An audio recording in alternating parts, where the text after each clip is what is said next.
ইব্রাহিম আলাইহিস সালাম দুপুরে মেহমান নিয়ে আসছেন।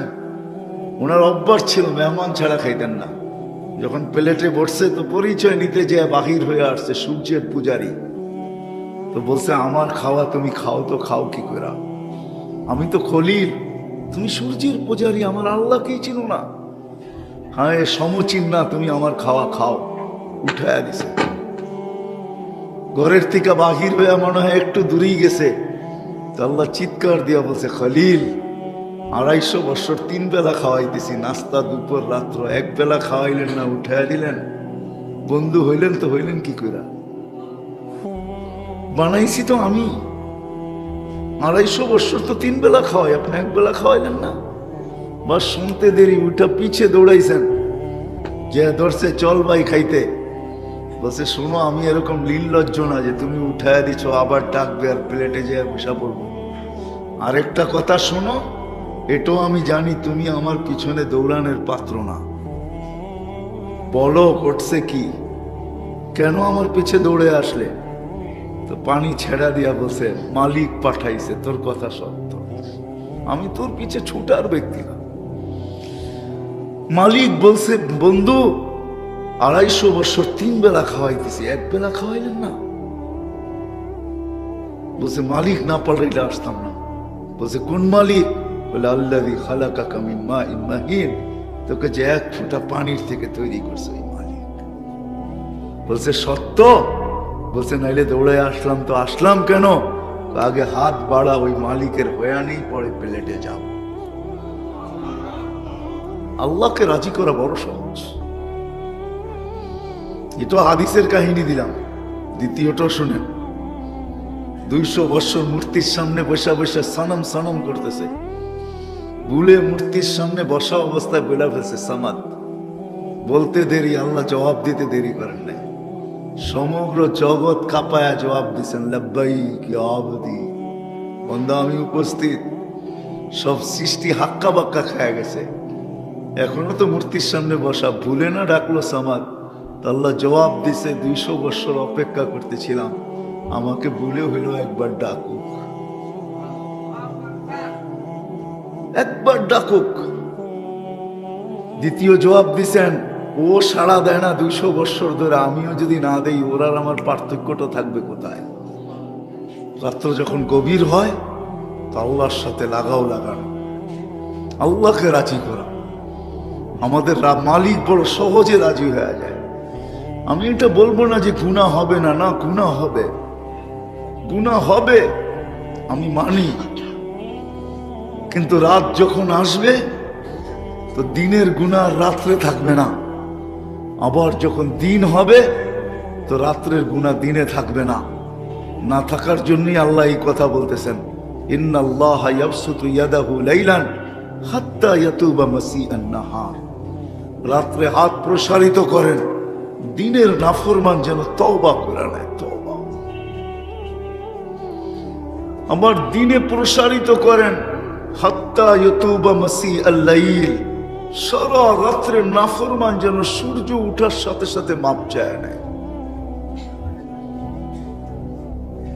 এই জন্য আমাদের এই ছোট্ট জীবনটা আর ছোট্ট অস্তিত্বটা আল্লাহকে পাওয়ার জন্য, আর মুহূর্তগুলোও আল্লাহকে পাওয়ার জন্য, সম্পর্কগুলোও আল্লাহকে পাওয়ার জন্য। যুবকের যৌবনও আল্লাহ পাওয়ার জন্য, নারীর নারীত্ব আল্লাহ পাওয়ার জন্য, পুরুষের পুরুষত্ব আল্লাহ পাওয়ার জন্য, হাঁটালার হাটও আল্লাহ পাওয়ার জন্য, বাজারওয়ালার বাজারও আল্লাহ পাওয়ার জন্য। প্রত্যেক ব্যক্তির স্থান, অবস্থান, সম্পর্ক সবকিছু আল্লাহ পাওয়ার জন্য। আল্লাহ পাওয়া ছাড়া আল্লাহর কাছে কিচ্ছু পাওয়া যাবে না। আজকে হয়তো পাওয়া যাবে কিছু, কারণ আল্লাহ ওয়াদা করে ফেলছেন, হুয়াল্লাযী খালাকাকুম সুম্মা রাযাকাকুম। আমি তোমাকে অস্তিত্ব দিছি, আমি তোমাকে পালবই পালবো। কতদিন পালবেন? কাইলা আজালিম মুসাম্মা, একটা নির্দিষ্ট সময় পর্যন্ত পালবো, এতে কোনো দ্বিধা নাই, আমি পালবো। কিন্তু শুনো, কোরআন এই শব্দ কোনোদিন বলতেন না, যদি আমাকে না পাইলা ফালা লাকা ফিল আখিরাতি মিন নাসিব, তাহলে আখিরাতে তোমার কোনো অংশ নাই। ওমা লাহু ফিল আখিরাতি মিন নাসিব। কোরআনের শব্দ দিতেছি আমি, আখিরাতে তুমি কিচ্ছু পাবে না। এই জন্য আসেন, সূর্য ডুবতেছে আবার উঠতেছে। আমরা বলি সূর্য ডোবে আর ওঠে, না না না না না, সূর্য ওঠে ডোবে সত্য, কিন্তু আমাদের দিন, আমাদের জীবন থেকে সে প্রতিদিন 24 ঘন্টা করে সে লেস করতেছে, কমায় দিতেছে, 24 ঘন্টা চুরি করে নিতেছে, 24 ঘন্টা আমাকে কবরের দিকে আগে করতেছে, 24 ঘন্টা সে আমাকে আল্লাহর সম্মুখীন করতে চাইতেছে। এই জন্য এই ছোট্ট জীবনটা, ছোট্ট পরিধিকে আল্লাহকে রাজি করার জন্য। মোটা কথা এটাই, এই ছোট্ট জীবনটা এর যেই পজিশনই হোক না কেন, যেই ক্ষেত্রেই আমি থাকি না কেন, আমার সাথে যত সম্পর্কই দুনিয়াতে থাকুক না কেন, সব আল্লাহ পাওয়ার জন্য। সন্তানকে মা বাবা দিছেন তো আল্লাহ পাওয়ার জন্য, মা বাবাকে সন্তান দিছেন তো আল্লাহ পাওয়ার জন্য, দোকানদারকে দোকান দিছেন তো আল্লাহ পাওয়ার জন্য। যদিও উল্টা, পাইতে দেরি হারাইতে দেরি হয় না, নাইলে আল্লাহ এই অভিযোগ কোনোদিন করতেন না। আল্লাহ অভিযোগ করেন না, কিন্তু কেন যে এখানে করলেন এটাও বুঝি না। নাইলে এই হাদিসে কুদসি কোনোদিন আসতো না, মান আরাদা আন্নি নাদাইতুহু মিন কারিব, যে আমার থেকে বিমুখ হয় আমি বড় কাছের থেকে আইসা ডাকি, কাছের থেকে আইসা ডাকি, ওকে স্মরণ করাই আমি। আম্মা বিনিআমাতি রাব্বিকা ফাহাদ্দিস, আল্লাহ ওকে স্মরণ করায়। আমা কুনতা মা আম্মা হিনা, তুই একটা পানির ফোঁটা ছিলি না। হায় হায়, ছোটবেলা আমরা ম্যাজিক দেখতে যেতাম। ম্যাজিক চিনেন? ম্যাজিক চিনেন? ম্যাজিক চিনেন না মনে হয়, ঠিক না? চিনেন? হ্যাঁ, বিভিন্ন জায়গায় ওষুধ বেচার আগে যে ম্যাজিক দেখায় না, খেলা দেখায় ম্যাজিক। হ্যাঁ, তাসের পাতা 6টা ফোঁটা দেখা যায়, একটু করে ঘুরে এই দেখ ফোঁটা একটাও নেই, এটার নাম ম্যাজিক। আল্লাহ বলে মানুষ তুইলি সবচেয়ে বড় ম্যাজিক, আমি হলাম ম্যাজিশিয়ান। এক ফোঁটা পানির মতো, পানির ভিতরে তোর মতো একটা ম্যাজিক আমি দাঁড় করাইছি। আজকে সব দেওয়ার পরে তুই হারাইলি, তো হারাইলি কি করা? এই জন্যই কোনো ক্ষেত্রে আল্লাহ বলে আমা কুনতা মা আম্মা হিনা, তুই নিকৃষ্ট পানির ফোঁটা ছিলি না, আমি ম্যাজিক শুরু করছি। ফামান জালাকা দামা, তোকে রক্তকে বানাইলো। ওমান জালাকা মুদগা, রক্তপিণ্ডকে বানাইলো। ওমান জালাকা ইদামা, তোর কঙ্কালটাকে তৈরি করলো। ওমান কাসা আলাইহি লাহমা, এত সুন্দর করে গোশতের আর চামড়ার আবরণ কে চড়াইলো? যেই গোশতের আবরণ দেখা আর চামড়া দেখা কত মানুষই তো এই পর্যন্ত আত্মহত্যা করলো। মনে হয় বুঝেন নাই, ঠিক না? বুইরারা বুঝবেন কোত্থেকে, বিয়ে তো করেন নাই, কোত্থেকে বুঝবেন? চামড়ার আর গোশতের আবরণ দেখে আত্মহত্যা করছে না, করে নাই? হ্যাঁ, যুবকও বিষের বোতল ডক ডক করে গিলা ফেলছে, আবার মেয়েও পাওয়া যাবে নিজের ওড়না গলায় লাগায় চলে গেছে। তারপরে আল্লাহ বলতেছে আমা কুনতা সাগীরা, তুই কি ছোট ছিলি না? ফামান কাব্বারা, তুই বড় করলো কে? বড় হইতে দেরি, তুই হারাইতে দেরি হইলি না। আমা কুনতা যায়ীফা ফামান কাওয়াকা, তুই দুর্বল ছিলি, তুই দুর্বল ছিলি, তোকে সুঠামত্ব দিতে দেরি। যুবক সুঠামত্ব পাইতে দেরি, আল্লাহকে বলতে দেরি করে না, ওর পাবই ভিন্ন, ঠিক না? সত্য তো? আর আমার কথা বোঝেন না? যুবক যৌবন পাইতে দেরি, হারাইতে দেরি করে না। তারপরে আল্লাহ জিজ্ঞাসা আমা কুনতা জাহিলা ফামান আল্লামাক, শিক্ষিত ব্যক্তিগুলা শিক্ষা পাইতে দেরি, আল্লাহকে বলতে দেরি করে না। একদিনও ভাবে না আমাকে শিক্ষা দিল তো দিল কে, একদিনও ভাবে না। শিক্ষা পাই হারায়া যায়, বলতে থাকে এডুকেটেড আমি। বরিশালের মতো নাক রাগ হয় না, মুই কি কম বুঝি, মনে বুঝাইতে হইবে। আল্লাহ বলে শিক্ষা দিতে দেরি, তুই হারাইতে দেরি করলি না। হারাইতে দেরি হলো না, তুই হারায়া গেলি। আমা কুনতা মিসকিনা, তুই তো অসহায় ছিলি, নিঃস্বয় ছিলি, স্বয়ং সম্পূর্ণ করতে দেরি, তুই আমাকে বলতে দেরি করলি না। হায় হায় হায়, এই ছোট্ট জীবনটা কেটে যাবে, এটাকে ধরে রাখার কোনো রাস্তা নাই। কিন্তু হ্যাঁ, দুনিয়াতে কেটে যাবে, কিন্তু এই ছোট্ট জীবনটা যেদিন পরিসমাপ্তি ঘটবে, আল্লাহ পাওয়া ছাড়া 1 সেকেন্ডও কাটবে না। এটাই সত্য, 1 সেকেন্ডও কাটবে না। বরং এটা বললেও সত্য হবে যে আল্লাহ পায় নাই, যার তাল্লুক আল্লাহর সাথে হয় নাই, তার দুনিয়ার জীবনটা ভালো কাটে না, সুখে কাটে না, শান্তিতে কাটে না, কাটা তো দূরের কথা, ঘুমও আসে না। ট্যাবলেট খায়া ঘুম পড়তে হয়, ঘুমাইতে হয়। আর যারা আল্লাহ পাইছে ওরা বিছনায় যাইতে দেরি, ঘুম আসতে দেরি হয় না, কিন্তু ওরা ঘুমায় না। ওটারও একটা কারণ আছে, কেন ওরা যখন বিছনার কাছে যায় তো বিছনা কানে কানে বলে, কিভাবে ঘুমাবি, মালিক তো ঘুমায় না, তুই ঘুমাবি তো ঘুমাবি কি করে? কাইফা তানামু খালিকাল লাইলি লা ইয়ানামু, মালিক ঘুমায় না, তুই কি করে ঘুমাবি? তখন এপাশ ওপাশ হয় 2-4 বার, পরে মুসল্লা বিছায় আর চোখের পানি ঝড়ায় আর কাঁদতে থাকে আর বলতে থাকে, কিসি কো সোনে মে মুঝে মজা আতা হ্যায় তেরে আগে রোনে মে। কেউ তো ঘুমায়া মজা পায়, আমি কান্নায় মজা পাই। এই বইলা রাত্র কাটায় দেয়। বিদায় কথা লম্বা হবে না, শর্টই হবে।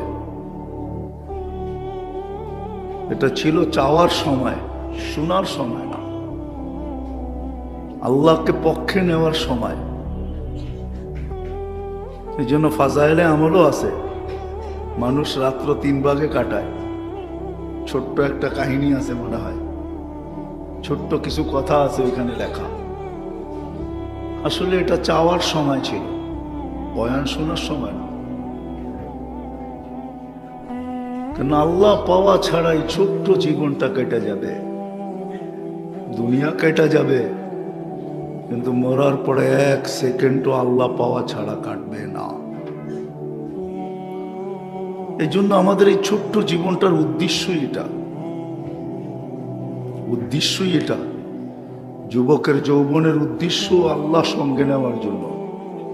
যদি এই উদ্দেশ্য না হইতো তাহলে যৌবনের এত দাম আল্লাহ দিতেন না। যৌবনের যে দাম আল্লাহ দিছেন, দুনিয়ার কেউ দিতে পারবে না। নাহলে এই হাদিস কোনোদিন আসতো না, শাবুন নাশা ফি ইবাদাতিল্লাহ।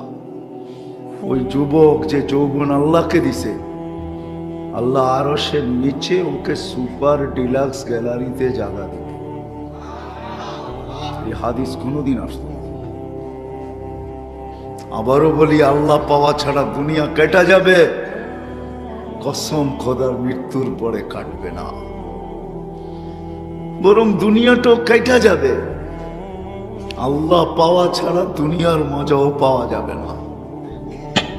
আল্লাহ পাওয়া গেলে দুনিয়ার মজাও পাওয়া যাবে, আল্লাহ পাওয়া ব্যতীত দুনিয়ার মজা পাওয়া যাবে না। দুনিয়ার মজা ওরাই পায় যারা আল্লাহ পাইছে, সম্পর্কের মজা ওরাই পায়। আছে আমাদের সমাজে, এখনো আছে কিছু সন্তান আছে যারা মা বাবাকে ঘুম পাড়ায় ঘুম পড়ে, আবার কিছু সন্তান আছে মা বাবার লেগে চোখ গরম করে ঘুম পড়ে। আছে, দুটোটাই আছে না? নাই? আছে, দুটোটাই আছে। কিছু সন্তান আছে, এখনো আছে। কিছু সন্তান আছে মা বাবার কবরও চিনে না। 2020 দেখায় দিছে, মা বাবার কবর চিনে না কোনটা। আবার কিছু সন্তান 2020ও ছিল, আছে, এখনো আছে, যারা করুণাযুক্ত মা বাবাকে নিজে গোসল দিছে, নিজে জানাজা পড়াইছে, নিজের হাতে কবরে রাখছে। দুনিয়া বলছে করুণায় মারা গেছে, থো মারছে করুণা বড় না, মা বড়। তুই বুঝবি কি মা? তুই করুণা বুঝছিস, বসা থাক। যদি মাকে গোসল দিতে যায়, জানাজা পড়তে যায়, নিজের হাতে রাখতে যায়, জান যায়, তাহলে সৌভাগ্য মনে করবো। আছে, দুটোটাই নেটে আছে, চাইপা দেখেন। এই জন্য লম্বা করে কোনো লাভ নাই।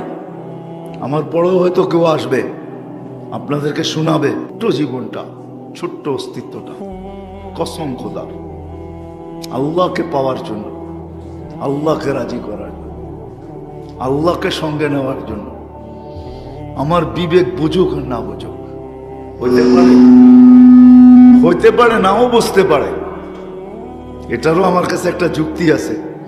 সব মোবাইলে সব প্রোগ্রাম থাকে না, সব মোবাইল সব প্রোগ্রাম সাপোর্ট করে না, সব মোবাইল দিয়া সব কিছু লোড করা যায় না। এটাও একটা মোবাইলের মতনই আমি মনে করি। বিধায় আপনি নাও বুঝতে পারেন, আমার কথা দিলে নাও লাগতে পারে। আমি আমার মনকে সান্ত্বনা দিব, আপনি নাও বুঝলে সান্ত্বনা দিব এই লজিক দিয়া, এই যুক্তি দিয়া যে আপনার মোবাইলটা সবকিছু সাপোর্ট করে না, এটাই বুঝলাম আমি। এই জন্য মেরে দোস্ত কথা কিন্তু শেষ জায়গায় চলে আসছে। আসেন, এই হাদিস কোনোদিন আসতো না যুবক যখন হাঁটে রাস্তায়, যুবক যখন সেজদায় যায়, তো আল্লাহ ফেরেশতাদেরকে দেখায় বলে ইন্নী উবাহি বিহিল মালাইকা, এই যুবককে নিয়ে আমি তোমাদের উপরে গর্ব করি। যৌবনও আল্লাহ পাওয়ার জন্য আমাদের এই ছোট্ট জীবনটার প্রত্যেকটা ক্ষেত্র, প্রত্যেকটা মুহূর্ত, প্রত্যেকটা সময়, সকাল বলেন, দুপুর বলেন, বিকাল বলেন আর সন্ধ্যা বলেন, রাত্র বলেন আর গভীর রাত্র বলেন, শুধু সময় না, আমাদের দোকান বলেন আর পাট বলেন, ক্ষেত বলেন আর খামার বলেন, অফিস বলেন আর আদালত বলেন, হাট বলেন আর বাজার বলেন, রোড বলেন আর ঘাট বলেন, মেল বলেন আর ফ্যাক্টরি বলেন, আমাদের বাড়ি বলেন আর ঘর বলেন, শুধু এইখানেই শেষ না। আমাদের যতগুলা সম্পর্ক আছে, রিলেশনশিপ, এই সব কিছু দিছেন আল্লাহ, আল্লাহ পাওয়ার জন্য। আল্লাহ এক একটার আলাদা আলাদা ফজিলত দেখানো যায়, নাহলে প্রত্যেকটা রাজার আলাদা ফজিলত হইতো না। এই মাঠের সামনে যেই বেটা চা বিক্রি করতেছে, চা, ও ছোট একজন ব্যবসায়ী, ও যদি আল্লাহকে পাইল, তাহলে ওই হাদিস মতে কিয়ামতের দিন নবীর কাঁধে কাঁধ লাগায়া উঠবে। আর তাজিরুস সাদুকুল আমিন ইয়াহশুরু মান নাবিয়্যিন, এই হাদিস কোনোদিন আসতো না। বিধায় আমাদের সবাইকে যতই সম্পর্ক হোক, সম্পর্কগুলো আল্লাহ পাওয়ার জন্য। তাইলে আল্লাহ রসুল কোনোদিন বলতেন না মেয়েকে সুশিক্ষা দাও, দিনদার বানাও, দিনদার পাত্রে উঠাইতে দেরি, তোমাকে জান্নাত লেখা দিতে দেরি করবে। এই কথা কোনোদিন আসতো না। সাহাবা জিজ্ঞাসা করছে মেয়ে না থাকলে কি করব? তো বলছে বোন আছে? বলে আছে। বলে ওকেও দিনদার বানাও, দিনদার পাত্রে উঠায় দাও, তোমাকেও জান্নাত দেওয়া হবে। সমস্ত সম্পর্কগুলো, এমনকি প্রতিবেশীর সম্পর্ক আল্লাহকে পাওয়ার জন্য। নাইলে আল্লাহ রসুল এই হাদিস বলতেন না প্রতিবেশী সম্পর্কে আমাকে এতটুকু বলা হয়েছে যে আমি ভয় পাইতেছিলাম প্রতিবেশী তো উত্তরসূরি হইতে চলছে কিনা, প্রতিবেশী উত্তরসূরি হয়ে যায় কিনা। এত ফজিলত আল্লাহ রসুল প্রতিবেশীর বলতেন না। যে দুনিয়াওয়ালারা শাস্তি দেওয়ার জন্য তালাশ করে, আমি মাফ করার জন্য আহ্বান করি। দুনিয়াওয়ালারা শাস্তি দিয়া মজা পায়, এই দুটা শব্দ যেন এটাই বুঝাইতে চায়। আল্লাহ যেন বলতে চান যে দুনিয়াওয়ালারা শাস্তি দিয়া মজা পায়, আমি মাফ করা মজা পাই। দুনিয়াওয়ালাদের শাস্তি দেওয়া অভ্যাস, আমার মাফ করা অভ্যাস। দুনিয়াওয়ালারা শাস্তি দিয়া ভালো লাগে, আমার মাফ করতে ভালো লাগে। বিদায় এই পর্বটা শোনার ছিল না, এই পর্বটা ছিল চাওয়ার পর্ব ছিল। যে এই মুহূর্তে যখন রাতের 3 ভাগের 1 ভাগ অতিবাহিত হয়ে যাবে, যদিও যারা আমরা সামনে বসে আছি বা যতদূর আমার আওয়াজ যাইতেছে, ঘরের অন্তরাল থেকে নিয়ে বাহির পর্যন্ত একজনও মনে হয় পাওয়া যাবে না। নাই সময়টা আমরা কাউন্ট করছি, হিসাব করি না, কোনোদিন হাত উঠাই এই কথা বলি যে মালিক, শুনছি দুনিয়াওয়ালারা নাকি শাস্তির জন্য তালাশ করে, শাস্তি দেওয়ার জন্য তালাশ করে, আসামিকে তুমি নাকি মাফ করার জন্য তালাশ করো, বিদায় হাত উঠাইলাম। এতটুক শব্দ মনে হয় আমরা এখানের কেউ কোনোদিন বলি নাই। কি রাগ হয়ে গেলেন? বলছি কেউ হাত উঠাইতে পারবেন যে আমি বলি? আসলে এই সময়টা ছিল চাওয়ার, শোনার। আর সত্য এটাই, আল্লাহ যদি সঙ্গে না হইল, রাজি না হইল, এই ছোট্ট জীবনটা কেটে যাবে, এটাকে ধরে রাখা যাবে না। কেননা টেকনোলজি যতই উন্নতি করুক, মানুষের জীবনের গতি ধরে রাখার মতো মেশিন এখনো টেকনোলজি আলাদের মাথায় আসে নাই, আর কিয়ামত পর্যন্ত আসবে না। এই ছোট্ট জীবনটাকে ধরে রাখা যাবে না। মানি আমি টেকনোলজি আসছে, পাওয়ার ব্যাংকে বিদ্যুৎকে ধরে রাখা যায়, পরক্ষণে বিদ্যুৎ না থাকলেও মোবাইল চার্জ দেওয়া যায়, এটা আমি মানি। কিন্তু এই ছোট্ট জীবনটাকে পাওয়ার ব্যাংকে ভরার মতো কোনো পাওয়ার ব্যাংক এখনো আসে না, আর কোনোদিন আসবে না। এটাকে ধরে রাখা যাবে না। কারণ আল্লাহ নিজে ওয়াদা করছে, শয়তান যখন বসে লা উযবিয়ান্না ইবাদাকা আজমাইন, কিয়ামতের সকাল পর্যন্ত সুযোগ দিবেন তো আমাকে, একজনকেও জায়গায় রাখবো না।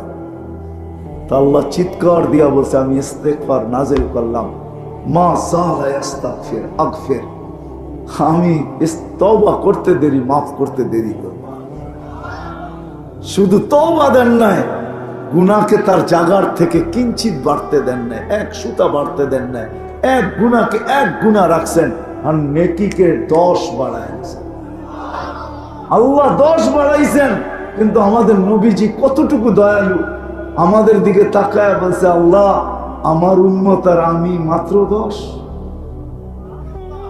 আল্লাহ বলে 100, আবারও বলতেছে জিদলি উম্মতি, মাত্র 100। আল্লাহ বলে 700, আবারও বলতেছে জিদলি উম্মতি। আল্লাহ বুঝা ফেলছেন।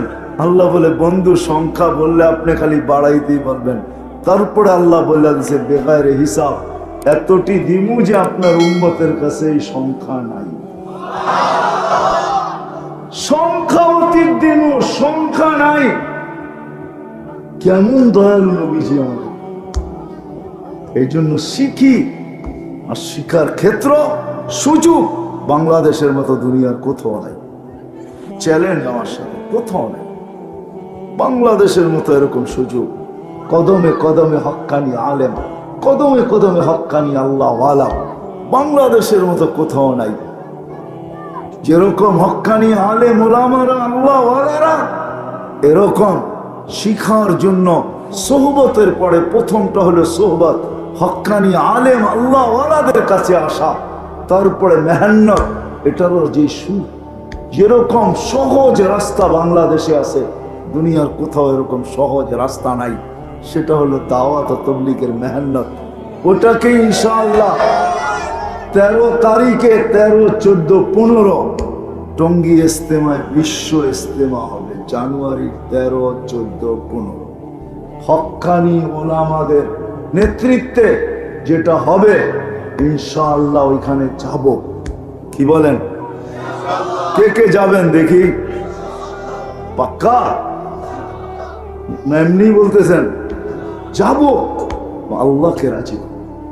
দ্বিতীয় কথা হলো, যদি সারাদিন কিছু নাও করতে পারি, আমি আপনাদেরকে বলবো ঘুমানোর সময় 2টা শব্দ বলে ঘুমান। যুবক, তোমাদের পায়ে হাত রাখাবে, ঘুমানোর সময় 2টা শব্দ বলে ঘুমাও, যে মালিক আমি ঘুমাইতে চললাম, সকালে উঠাইলে উঠবো, নাইলে চির নিদ্রা হয়ে যাবে, আমি কিন্তু তওবার হাত উঠায়া ঘুমাইলাম। এতটুক শব্দ বলে ঘুমাও। কি করবেন? কে কে অভ্যাস করবে দেখি? আল্লাহ কবুল করো, আল্লাহ কবুল করো। আর আজকের থেকে কখনো নামাজ ছাড়বো। কে কে ওয়াদা করতে পারে, অঙ্গীকার করতে পারে যে নামাজ কোনো অবস্থায় ছাড়বো না? পাক্কা? একের ভিতরে 100 নামাজ এক জিনিস না, এটার ভিতরে 100 জিনিস লুকানো আছে। নামাজ গ্রহণ হলে জীবন গ্রহণ হয়ে যাবে। নামাজ গ্রহণযোগ্যতা পাইলে জীবন গ্রহণযোগ্যতা পাবে আল্লাহর কাছে। নামাজ কমপ্লিট, জীবন আল্লাহর কাছে কমপ্লিট, লিপিবদ্ধ পাবো, আল্লাহ লেখা দিবে জীবন কমপ্লিট, জীবন পূর্ণ লেখা দিবে। আর আল্লাহর ওয়াদা আছে, নামাজ যদি গ্রহণযোগ্যতা পড়ার মতো পড়তে পারি, আল্লাহকে যদি গ্রহণযোগ্যতা পর্যন্ত পৌঁছাইতে পারি, এমন কোনো সমস্যা নাই দুনিয়ার যেটা নামাজ সমাধান না করবে। নামাজের ভিতরে সমস্ত সমস্যার সমাধান আছে। দেখানোর সময় নাই যে নামাজের ভিতরে সব সমাধান আছে, নাহলে আল্লাহ নবীজিকে বলতেন না, ওয়াহমুর আহলাকা বিসসালাত ওয়াসতাবির আলাইহা লা নাসআলুকা রিজকান নাহনু নারযুকুকা। বন্ধু, আপনার সমস্ত প্রয়োজন আপনার না, ফ্যামিলির প্রয়োজন আমরা মেটাবো। বলেন সবাইকে নামাজে যত্নবান হতে। সত্য এটাই, এই জন্য নামাজ ছাড়ব না, ঠিক না? সত্য তো। আল্লাহ কিভাবে রাজি করতে হয় এটা শিখি। হাজারো কাহিনী দেওয়া যায়, ছোট ছোট জিনিসে আল্লাহ রাজি হয়। আল্লাহ আমাদের সবাইকে কমসে কম আজকের রাত্রেও যখন ঘুমাইতে যাব, তওবা কইরা ঘুমাই, তওবা কইরা ঘুমাই। ঘুমাবেন তো? আল্লাহর কাছে পারলে আজকের রাত্রে আল্লাহর কাছে মাপ চাই, পুরা জাতির জন্য চাই, দেশের জন্য চাই। আল্লাহ যদি নারাজ হয়ে গেল, আল্লাহ যদি নারাজ হয়ে গেল, হয়তো আমাদেরকে সূর্য উঠা নাও দেখাইতে পারে, দেখাইলেও বিরাট বড় কোনো বিপর্যয় দিয়েও দেখাইতে পারে। হ্যাঁ, হায় হায়, এই জন্য পায়ে হাত রেখা বলি, আল্লাহকে আমরা মানায় নেই, কমসে কম আমরা আল্লাহর কাছে মাপ চাই পুরা জাতির পক্ষ থেকে, যাতে আল্লাহ আমাদের এই জমিন এতদিন দুর্যোগ থেকে বাঁচাইছেন। যতদিন এই জমিন দুনিয়ার সাথে সংযুক্ত থাকবে, অতদিন যেন আমাদের এই জমিনকে আল্লাহ সমস্ত দুর্যোগ থেকে হেফাজত করেন। আসমানি, জমিনি, সর্ব ধরনের দুর্যোগ থেকে আল্লাহ হেফাজত করেন। আল্লাহ আমাদের সবাইকে আমল করার তৌফিক দান করেন। ওমা আলাইনা ইল্লাল বালাগ।